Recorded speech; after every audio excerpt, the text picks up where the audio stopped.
আজকে রান্না করব লইট্টা শুটকি দিয়ে কাঁঠালি বিচি রান্না। সবাইকে অনেক অনেক স্বাগতম। আশা করি সবাই ভালো আছেন। আসসালামু আলাইকুম।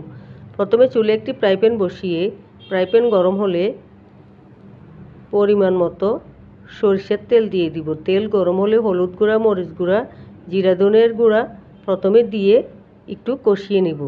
এই মশলাগুলি কষালে শুটকি যখন রান্না করব খেতে শুটকির গায়ে গন্ধ থাকে, সেই গন্ধটা থাকে না। এরপর শুটকিগুলি ভালো করে ধুয়ে পরিষ্কার করে রেখেছি। প্রথমে শুটকিগুলি দিয়ে একটু ভেজে নেব।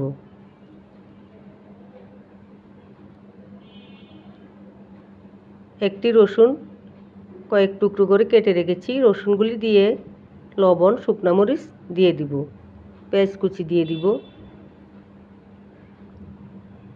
নেড়ে চেড়ে নিব। কাঁঠালি বিচিগুলি কেটে ভালো করে ধুয়ে রেখেছি। কাঁঠালি বিচিগুলি দিয়ে দিব। ঢাকনা দিয়ে কিছুক্ষণ রান্না করে নিব।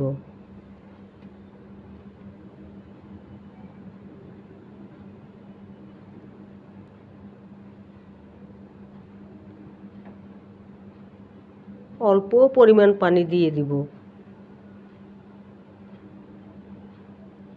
তৈরি আমাদের লইট্টা শুটকি দিয়ে কাঁঠালি বিচি রান্না। ভালো লাগলে সবাই পাশে থাকবেন, ভালো থাকবেন, সুস্থ থাকবেন। আল্লাহ হাফেজ।